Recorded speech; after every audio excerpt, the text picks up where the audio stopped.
الحمد للہ رب العالمین والعاقبۃ للمتقین والصلاة والسلام علی سید المرسلین وعلی آلہ وصحابہ اجمعین اما بعد فاعوذ باللہ من الشیطان الرجیم بسم اللہ الرحمن الرحیم سبحان الذی اسری بعبدہ لیلا من المسجد الحرام الی المسجد الاقصی صدق اللہ مولانا العظیم وبلغنا رسولہ النبی الامین المکین الکریم ونحن علی ذلک لمن الشاہدین والشاکرین والحمد للہ رب العالمین۔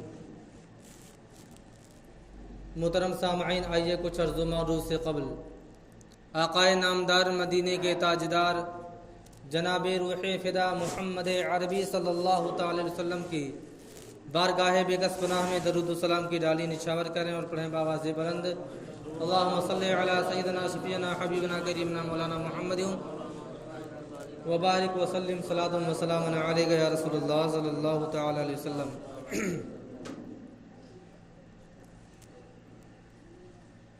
محترم حضرات، رجب المرجب کی آج 25 تاریخ ہے اور کل یعنی بروز سنیچر دن گزار کر کے رات کو شب معراج ہے۔ اس رات کی بہت سی فضیلتیں اور اس کے الگ الگ عبادات، اس کے نفل کی کچھ رکعتیں اللہ تبارک و تعالیٰ کی بارگاہ میں بہت ہی مقبول ہیں۔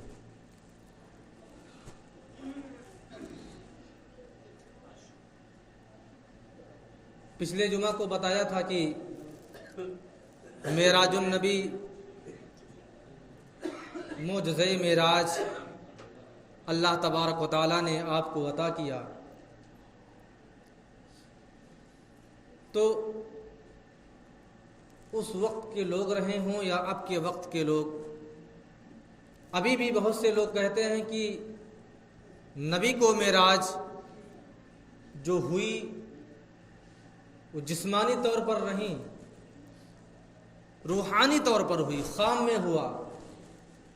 اس کی کوئی اصل دلیل نہ تلاشتے ہوئے ان کے اوپر جو اعتراض کرتے ہیں وہی ان کا دلیل ہے۔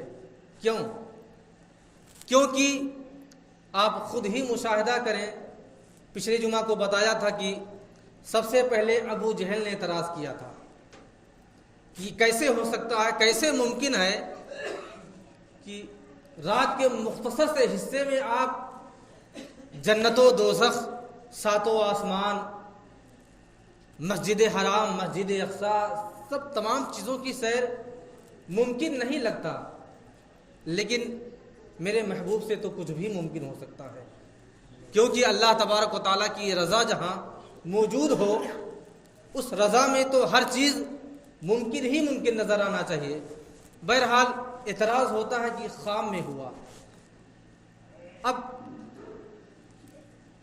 اگر خام میں ہوا ہوتا تو اعتراض کی تو کوئی بات ہی نہ ہوتی، کیونکہ اگر آپ، ہم ہوئے یا آپ ہوئے، کوئی بھی انسان ہوا، اگر رات کو سو کر کے صبح اٹھ کے آپ کسی کے سامنے اپنے خواب کو آپ بیان کریں گے، مثلا آپ یہ کہیں کہ میں رات میں اتفاق سے اللہ کے فضل سے میں نے خواب میں دیکھا کہ میں عمرے پہ تشریف لے گیا ہوں، وہاں میں نے خانہ کعبہ کی زیارت کی، طواف خانہ کعبہ کیا، روضہ منورہ کی زیارت کی، وہاں سے بغداد گیا، وہاں بھی زیارت کی، وہاں سے میں نجف گیا، حضرت علی مولا علی کے مزار کی بھی زیارت کی، آپ کے اوپر کوئی اعتراض نہیں کرے گا۔ خواب ہے نا، آپ اپنے خواب کو کسی طریقے سے کوئی بھی خواب بیان کر دیجئے، اس خواب پر کوئی بھی انسان، کوئی بھی آدمی آپ کے خواب پر اعتراض نہیں کرے گا کہ نہیں ارے ایسے کیسے ہو سکتا ہے، آپ نے ایسے خواب دیکھ لیا، آپ نے تو خواب میں حج کر لیا، ایسے کیسے خواب دیکھ سکتے ہیں؟ بتانے کا مقصد یہ ہے کہ اگر میرے نبی کو معراج خواب میں ہوئی ہوتی تو اعتراض کا کوئی مسئلہ ہی نہیں تھا. تو اعتراض ہی سب سے بڑا ثبوت اور سب سے بڑی دلیل ہے معراج نبی کی، یعنی میرے نبی کو جسمانی طور پر اللہ تبارک و تعالیٰ نے معراج کرائی. دوسری وجوہات ایک یہ ہے، بتایا جاتا ہے کہ میرے نبی کو معراج ہوئی کتنی بار. نبی کو معراج اللہ تبارک و تعالیٰ نے کتنی مرتبہ عطا فرمایا؟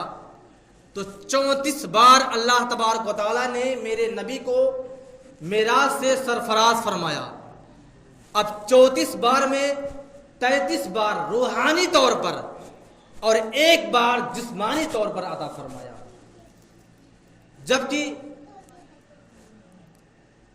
ایک سوال اور پیدا ہوتا ہے کہ جسے کچھ لوگ کہتے ہیں نا کہ جبریل امین آئے آپ کی بارگاہ میں، آئے گئے کتنی مرتبہ آئے.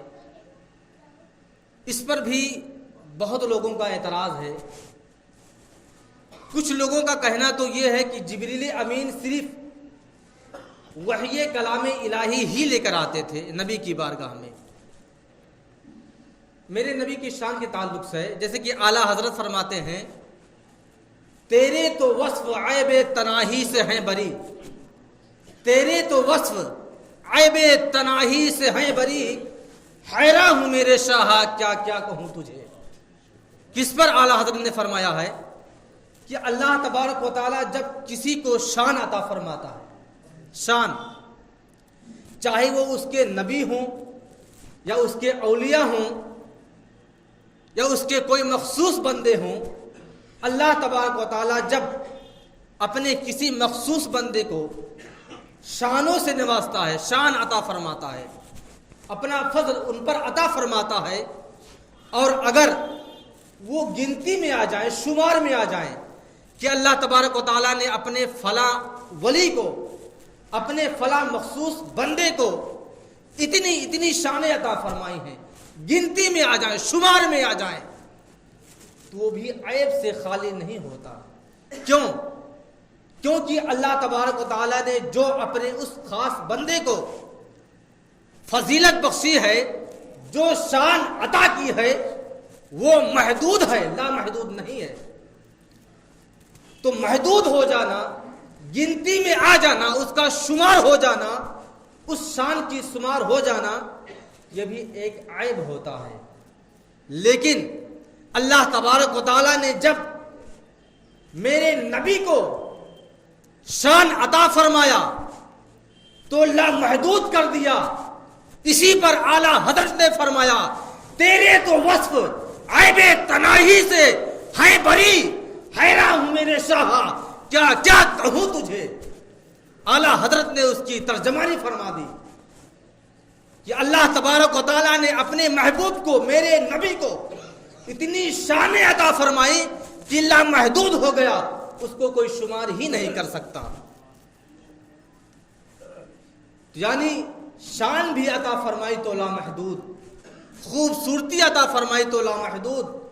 اور جبریل امین کتنی مرتبہ آپ کی بارگاہ میں حاضر ہوئے؟ بہت لوگوں کا اعتراض ہوتا ہے کہ صرف قرآن شریف کی آیتیں ہی لے کر آتے تھے، جبکہ قرآن شریف میں کم و بیش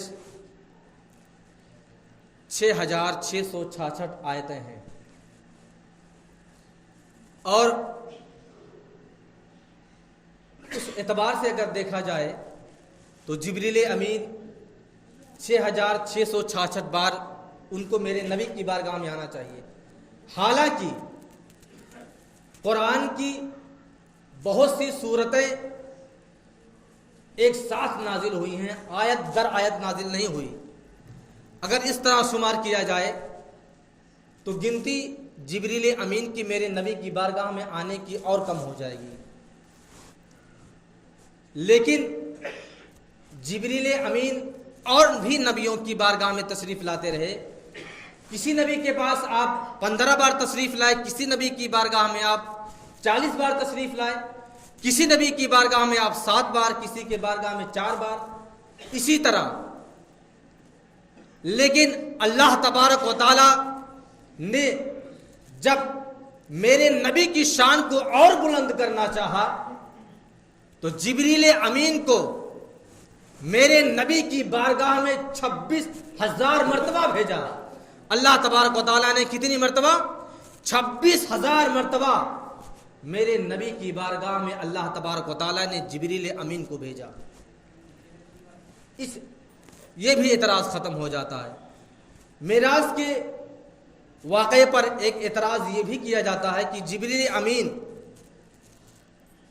جب آپ میرے نبی کو بیدار کرنے کے لیے، خبر دینے کے لیے کہ اللہ تبارک و تعالیٰ آپ کے دیدار کا مستحق ہے، بلانے کے لیے آئے تو جبریل امین آئے کیسے؟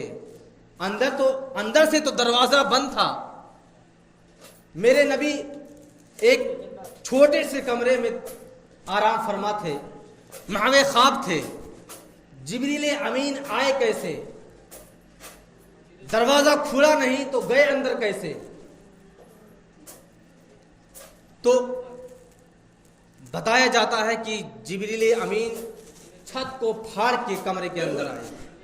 جبکہ چھت پھٹ جاتی تو جڑتا کیسے؟ اب اس اعتراض کا جواب بھی دیا جاتا ہے. فرشتے کے بارے میں بیان کیا جاتا ہے، جسم لطیف نوری یستعجل اشکالها مختلفا، یعنی اللہ تبارک و تعالی نے فرشتوں کے جسم کو لطیف بنایا ہے، لطیف نوری بنایا ہے، اور ان کو اللہ تبارک و تعالی نے یہ طاقت و قوت دی ہے کہ جس شکل میں چاہیں بدل سکتے ہیں اور جس شکل میں چاہیں اپنے آپ کو تبدیل کر سکتے ہیں. دنیاوی مثال لے لیجئے، آپ کسی بند چہار دیواری کمرے میں بند ہوں، شیشے کا دروازہ لگا ہو، بند ہو، پھر بھی اگر آپ کے کمرے کے بغل سے کوئی گاڑی گزرے گی اور وہ گاڑی سیٹی مارے گی تو آپ کے کانوں تک آواز آئے گی. جبکہ چاروں طرف سے چہار دیواری ہے، دروازہ بھی بند ہے، سیٹی کی آواز گھسی کیسے اندر آئی کیسے؟ جب انسان کی بنائی ہوئی چیز اندر آ سکتی ہے، آپ کے کانوں تک اس کی آواز پہنچ سکتی ہے، تو فرشتوں کے جسم کو تو اللہ تبارک و تعالیٰ نے لطیف بنایا ہے. جبکہ وہ سیٹی، وہ گاڑی کی آواز بھی ایک لطیف ہے. لطیف اس چیز کو کہتے ہیں کہ بغیر کسی سوراخ کے اس کے اندر حائل ہو جائے، اس کے اندر داخل ہو جائے. اسی طرح اللہ تبارک و تعالیٰ نے فرشتوں کے جسم کو لطیف بنایا ہے، نوری بنایا ہے. وہ جس جگہ سے چاہیں اندر جا سکتے ہیں، داخل ہو سکتے ہیں، ان کے لیے کوئی مشکل کام نہیں. اللہ تبارک و تعالیٰ نے معراج دیا میرے نبی کو. معراج کا مطلب ہوتا ہے بلندی، اور بلندی بھی ایسی عطا فرمائی، ایسی بلندی عطا فرمائی کہ اللہ تبارک و تعالیٰ نے آپ کو اتنا بلند عطا کر دیا، اتنا بلند فرمایا کہ تمام بلندیاں میرے نبی کے پیروں کے نیچے آ گئی. ایسی بھی بلندی عطا فرمائی. لامکانوں پر تشریف لے گئے. کچھ لوگوں کا بیان ہے کہ براق سے تشریف لے گئے، حالانکہ میرے نبی براق سے کہاں تک تشریف لے گئے؟ مسجد حرام اور مسجد اقصی تک. آسمان پر جانا ہوا تو براق کا ساتھ چھوٹ گیا. کیسے گئے؟ ایک مسجد اقصی سے لے کر پہلے آسمان تک نور کا ایک سیڑھی بنا ہوا تھا، نور کی سیڑھی. آپ اس سیڑھی کے ذریعے سے تشریف لے گئے. اس کے بعد پہلے آسمان سے 7ویں آسمان تک فرشتوں کے پر تشریف لے گئے. فرشتوں کے پر بیٹھ کر آپ تشریف لے گئے. اس کے بعد جبریل امین 7ویں آسمان سے لے کے سدرۃ المنتہا تک لے گئے. کئی مرحلے نظر آئے، ہر مرحلے پر آپ کی سواری بدلتی رہی، اور اس کے بعد